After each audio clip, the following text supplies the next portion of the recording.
तो जैसा कि आपने नोवेल के फर्स्ट पार्ट के अंदर देखा था कि जियान की डाउशिंग बनने की जो जर्नी थी वो स्टार्ट हो चुकी होती है। इसी वजह से वो अपनी पूरी टोली को लेके पहुंच चुका था बीच ट्रिलम की बॉर्डर पर, जहाँ पर उसे काफी सारी सेक्शन और काफी सारे ग्रुप दिखाई देते हैं जो कि जा रहे होते हैं एंशिएंट बुद्धिस्ट ट्री की तलाश में। और वो जब सभी लोग उस घने से जंगल के अंदर एंटर कर जाते हैं, उसके बाद जो जियान होता है वो सबसे आखिर में अपनी पूरी टोली को लेकर वो भी उसके अंदर एंटर कर जाता है। और वो जैसे ही अंदर जाते तभी वो महसूस करते जो अंदर की लाइट है वो काफी तक कम हो चुकी है और साथ ही साथ काफी ज्यादा गंदी बदबू भी आ रही होती है, मगर जियान उन सभी पे ध्यान नहीं देता है और तुरंत ही अपनी स्पीड को बढ़ाता है और दो चार ग्रुपों को बहुत ही आसानी से पीछे छोड़ देता है, क्योंकि उसे अभी के लिए किसी से कोई मतलब नहीं था, उसे किसी से कोई रिश्तेदारी नहीं बनानी थी। इसी वजह से जियान को उस ग्रुप के अंदर ट्रेवल करते करते 10 मिनट बीत जाते हैं और वो अभी के लिए ऑलमोस्ट 20 किलोमीटर अंदर आ चुका होता है, जिस वजह से उसे रास्ते में काफी सारे मैजिकल बीच देखने को मिलते हैं। मगर वो जब वो जियान की ग्रुप की ऑरे को सेंस करते तो बिल्कुल भी हिम्मत नहीं करते जियान के ग्रुप से भिड़ने की। और इन्हीं सभी रीजनों की वजह से जियान का जो ग्रुप होता है वो बहुत ही स्मूथ तरीके से आगे की तरफ बढ़ रहा होता है और ये चीज जियान को काफी ज्यादा परेशान कर रही होती है, क्योंकि ये बीच ट्रेलर में इस वजह से ये चीज इतनी ज्यादा आसान नहीं हो सकती है। इसलिए जो जियान होता है वो और ज्यादा अलर्ट हो जाता है और अपनी स्पीड को स्लो कर देता है और देख लेता है अपने सामने वाले एक पावरफुल ग्रुप को और उसके पीछे पीछे जाने लगता है, क्योंकि जिन अभी के लिए उसे बलि की बकरी की तरह यूज करना चाहता था, क्योंकि अगर उनके ऊपर कोई हमला वगैरह हो जाता है तो फिर जिन उनके अकॉर्डिंग एक्शन वगैरह ले सकता है। और ऐसी जियान का जो सफर होता है वो चलता रहता है और काफी टाइम बीत जाता है और फिर सीन कट हो जाता है। फिर हमें जियान दिखाया जाता है जो कि अभी के लिए फॉरेस्ट के थोड़े से अंदर आ चुका था, मगर अभी के लिए मामला थोड़ा सा गड़बड़ होता है, क्योंकि वहाँ पे पिंकी पिंकी पोंकी पोंकी वाला फॉग फैल चुका था और अब वो जैसे जैसे अंदर जा रहे थे जो फॉग की डेंसिटी होती है वो भी बढ़ती जा रही थी और अब उसे देख के जियान को थोड़ी सी गड़बड़ लगने लगती। मगर जो लिटिल फेई डॉक्टर होती है वो चतुर एंड चालाक होती है, इस वजह से वो जियान से बोलती है ये पिंकी पोंकी पोंक बिल्कुल भी नॉर्मल नहीं है, इसके अंदर पॉइजन भरा पड़ा है और वो भी बहुत ही ज्यादा खतरनाक। ये सुन के जियान का ग्रुप पूरी तरीके से हैरान हो जाता है, क्योंकि जो लिटिल फेई डॉक्टर पॉइजन की चलती फिरती दुकान है, इस वजह से कोई पॉइजन उसकी आंखों से नहीं बच सकता है और साथ ही सभी लोगों को बताती है पॉइजन इतना ज्यादा खतरनाक है, अगर ये किसी की बॉडी के अंदर एंटर कर जाता है तो फिर एक लाइट डाउजोंग भी इससे नहीं बच पाएगा, वो भी इसकी वजह से मारा जाएगा। ये सब सुन के जियान की टोली को एक छोटा सा हार्ट अटैक आ जाता है, क्योंकि वो तो अभी के लिए वादियों के मजे ले रहे थे। लेकिन तभी जो लिटिल फेई डॉक्टर होती है 4 पिलों को बाहर निकालती है और अपनी पूरी टोली को दे देती है और बोलती तुम इन्हें खा लो, इसके बाद ये पॉइजन तुम लोगों का कुछ भी नहीं बिगाड़ पाएगा। ये सुन के जो जियान होता है वो एक पल की देरी नहीं करता और लिटिल फेई डॉक्टर की जो पिल होती है उसे गटक जाता है, जो कि इस बात को बहुत ही अच्छे से जानता है। अगर बात की जाए पिन रिफाइन की तो फिर उसका जो टैलेंट है वो लिटिल फेई डॉक्टर से कई गुना ज्यादा है, मगर बात जब पॉइजन की आ जाती है तो लिटिल फेई डॉक्टर उससे कई ज्यादा टैलेंटेड है और इसका प्रूफ उन्हें 2 मिनट बाद ही पता चल जाता है, क्योंकि जो उनके आगे ग्रुप जा रहा होता है उनके लोगों की चीखने चिल्लाने की आवाजें आने लगती है, वो दर्द से चीख रहे होती है। ये सब सुन के जान की आंखें एकदम पूरी तरीके से खुल जाती हैं और बोलती वो तो अच्छा हो कि सही टाइम पर हमने इसका पता लगा लिया, वरना ये पॉइजन तो बहुत ही ज्यादा खतरनाक है, क्योंकि अगर इसे गलती से इनहेल कर लिया गया तो ये पूरी वेन्स को फाड़ डालेगा। और अभी के लिए जो हमारे सामने वाला ग्रुप था वो बहुत ही ओवर कॉन्फिडेंट था, इस वजह से मारा गया। अब इसलिए उस ग्रुप को बाहर में जाने दो, हम लोग आगे चलते हैं। और इतना बोलती गई जो जियान होता है वो तुरंत ही वहां से आगे तरफ निकल जाता है, क्योंकि उसे अभी के लिए हीरोबाजी करने का कोई भी शौक नहीं था इन लोगों की जान को बचाकर, क्योंकि इनमें से वो सभी लोगों की जान तो नहीं बचा सकता है और ऊपर से उन सभी लोगों की गलती, उन्हें पता था यहाँ पे कितने बड़े खतरे हैं, मगर फिर भी लालच के चक्कर में यहाँ पे आ गए। इसलिए अब सवारी अपने सामान की खुद जिम्मेवार है। इसी वजह से जो जियान होता है वो अपने कदम को नहीं रोकता और आगे बढ़ता रहता है। और अब वो जैसे जैसे आगे जा रहा था तो उसे काफी सारे लोगों की चीखने चिल्लाने की आवाजें आ रही थी, मगर जन किसी पे ध्यान नहीं देता और वो कंटिन्यू आगे बढ़ता रहता है। और साथ ही जो फॉग होता है वो धीरे धीरे करके और भी डार्क होता जा रहा था और इसी वजह से अब जियान को भी डर लगने लगता है। इस वजह से जो जियान होता है तुरंत ही जमीन के ऊपर आ जाता है और पैदल चलने लगता है। जहाँ पर कुछ कदम चला ही था तभी उसे एक बॉडी जमीन पे दिखाई देती है, जो कि एक लाइट डाउजूम की होती है और वो पूरी तरीके से काली पड़ चुकी थी। ये देख के बेचारी क्वीन मेडुसा काफी ज्यादा डर जाती, क्योंकि उसे इस तरीके का कोई भी एक्सपीरियंस नहीं था। और यहाँ पे जो जियान था वो भी बहुत ही हैरान था, क्योंकि एक डाउजूम लेवल का वॉरियर अपने आसपास एक दुईकी की शील्ड को बना सकता है, जिस वजह से कोई पॉइजन उसके ऊपर हमला नहीं कर पाएगा। और यहाँ पे जब ये सब देख ही रहे होते तभी जो लिटिल फेई डॉक्टर होती है वो आसपास की चीज को देख रही होती है और कुछ देर चेक करने के बाद उसके जो हवा होते हैं थोड़े से चेंज हो जाते हैं और वो अपनी दुई की शील्ड को हटा देती है अपनी बॉडी से और जो पॉइजन होता है उसे अपनी बॉडी के अंदर एंटर करने देती है। और यहाँ पे ये सब देख के जियान और जियान की टोली को कुछ भी समझ में नहीं आ रहा था कि आखिर लिटिल फेई डॉक्टर क्या कर रही है, मगर तभी जो लिटिल फेई डॉक्टर के हवा होते हैं वो काफी ज्यादा चेंज हो जाते हैं और बोलते हैं पॉइजन इसलिए अजीब है क्योंकि असलियत में ये तो पॉइजन है ही नहीं है, ये है पॉइजन वॉर्म्स। जिसे उनके जो जियान होता है वो हैरान हो जाता है और बोलता है जी पॉइजन के कीड़े। और इतना बोलते हैं जियान अपनी टुकुर टुकुर आंखों से देखने लगता है उस पॉइजन को, मगर उसे उसमें कुछ भी दिखाई नहीं देता। इस वजह से बोलता है मुझे तो कुछ भी नहीं दिखाई दे रहा, सब कुछ नॉर्मल लग रहा है, ये तो बस देखने में पिंकी पंकी फॉक्सा है। जिसे उनके लिटिल फेई डॉक्टर बोलते हैं जो पॉइजन बॉम्ब्स है वो बहुत ही छोटे, इस वजह से इन्हें आंखों से देखना बहुत ज्यादा मुश्किल है और ये अभी के लिए पूरे जंगल के अंदर फैल रखी है। और जो वॉरियर मरे उन्होंने अभी के लिए काफी ज्यादा मात्रा के अंदर उन्हें इनहेल कर लिया, जिस वजह से वो सभी मारे गए। और मुझे अभी के लिए पूरा यकीन है कि तुम लोगों की बॉडी के अंदर भी काफी सारे घुस चुके होंगे, मगर वहीं पे मेरी बात की जाए तो फिर तो मैं तो चलती फिरती कुकेन हूँ, क्योंकि मेरी बॉडी के अंदर है बुल पॉइजन। इस वजह से जैसे ही मेरी बॉडी के अंदर घुसेंगे तुरंत ही मारे जाएंगे। ये सब सुन के जियान क्वीन मेडुसा और किंगली एकदम हैरान हो जाते हैं और वो गहरी सांस लेने लगते हैं, मगर तभी जियान को याद आ जाती है अपनी हेवनली फ्लेम की। इस वजह से वो तुरंत ही उसे सर्कुलेट करना स्टार्ट कर देता है, जो कि कुछ ही पल के अंदर जियान की पूरी बॉडी को कवर कर लेती है, जिस वजह से जो जियान होता है वो महसूस करता है कि उसकी बॉडी के ऊपर चटर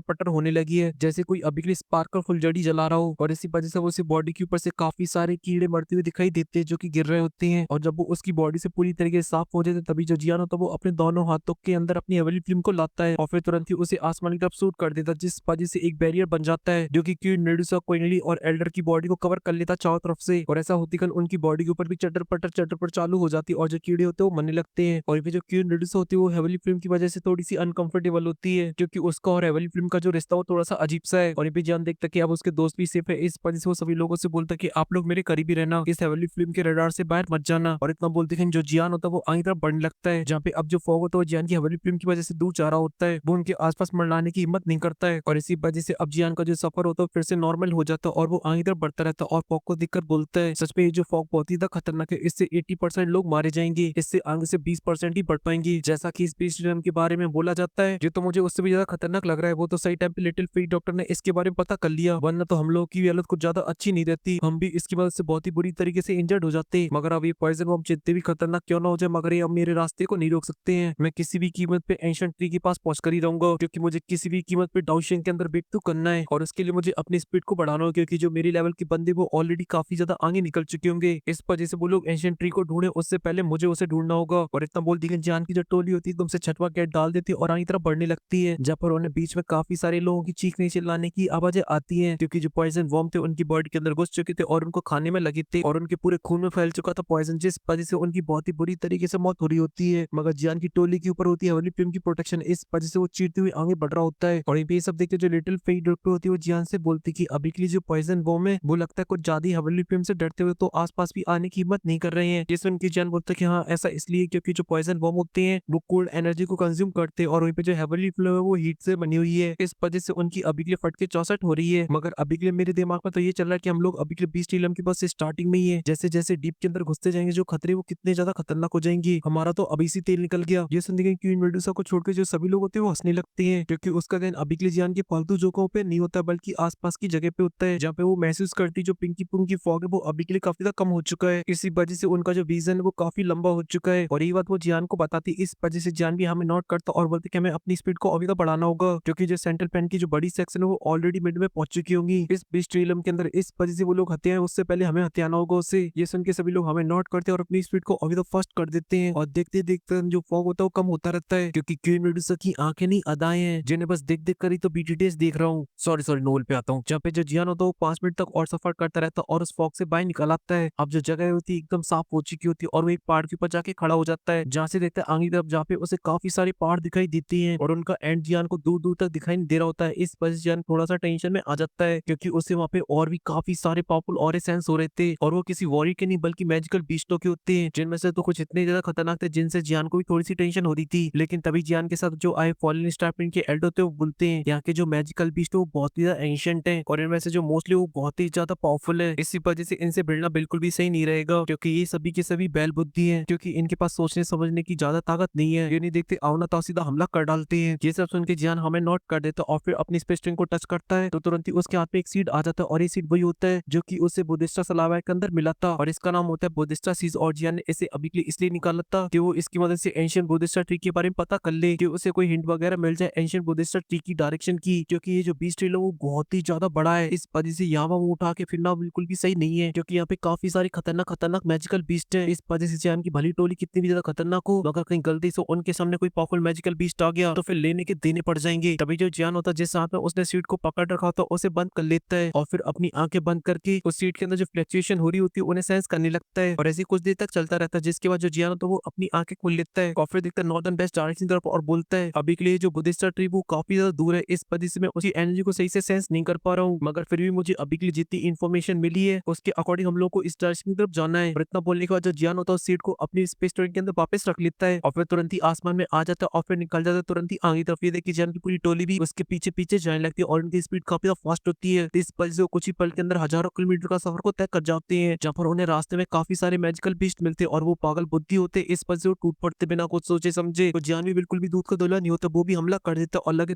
तेरी मचा देता है, मगर दिक्कत ये होती है कि उनके जो नंबर्स होते हैं काफी ज्यादा होते हैं, इस वजह से जियान के ग्रुप में एक होती है समझदार इंसान और वो होती है हमारी प्यारी क्वीन मेडुसा। वो जियान से बोलती कि अभी के लिए हम लोग उड़ के नहीं जा सकते हैं, क्योंकि इससे सभी मैजिकल बीस्टों का ध्यान हमारे ऊपर आ जाता है और जब उनके ज्यादा नंबर हो जाते तो हमें थोड़ी बहुत प्रॉब्लम होने लगती है उनसे फाइट करने में। ये सब सुन के जो जियानो तो वो हमें नोट कर देता है, क्योंकि वो इस बात को बहुत ही अच्छे समझ पा रहा था। भले ही अभी के लिए यहाँ के जो मैजिकल बीस्ट है वो ज्यादा पावरफुल नहीं है, मगर वो जैसा जैसा डीप में जाता जाएगा तो वहाँ के जो मैजिकल बीस्ट होंगे वो और भी ज्यादा खतरनाक होंगे। अब उनके भी घोड़े लग सकते हैं और ऊपर से हमारी दिलों की रानी सजेशन नहीं देती है, वो ऑर्डर देती है। इस पोजीशन ज्यादा आनाकानी नहीं करता और तुरंत ही आ जाता जमीन के ऊपर। और आप वीडियो थोड़ी सी लेट है मगर कोई गुस्सा वगैरह नहीं करेगा, क्योंकि बस कुछ टाइम की बात और है, उसके बाद आप लोगों के पार्ट वार्ट वाला सिस्टम वो खत्म हो जाएगा। आपको सिर्फ एक डोवल की वीडियो देखने को मिला करेगी जिसके अंदर पूरा एपिसोड कंप्लीट हुआ करेगा। बस उसके लिए आपको 30 से 40 दिन का इंतजार और करना है। उसके बाद जो क्वालिटी भी होगी वो भी एकदम नेक्स्ट लेवल होगी। और साथ ही मैंने कुछ कमेंट देखे जहाँ पे कुछ लोग बोलते हैं यार तुम लोग कैसे लपक जंगू से हो, एक कार्टून कैरेक्टर को प्यार कैसे कर सकते हो। तो उनके लिए मैं बस इतना ही बोलना चाहूंगा कि उन वीडियो से भले ही कैरेक्टर है मगर हमें लड़की हमारा दिल भी उस पे आता है जिसे हम कभी पा नहीं सकते हैं, और ऊपर से वो मोहब्बत का जो एक तरफा ना हो। और क्यों वीडियो की तो बात ही कुछ और है। और फिलहाल के लिए इस वीडियो में सिर्फ इतना ही। अगर आपको पसंद आई तो लाइक कर देना, साथ ही चैनल को भी सब्सक्राइब कर देना। मैं मिलता हूँ आपसे नेक्स्ट वीडियो में, तब तक के लिए आप सभी को बहुत सारा प्यार।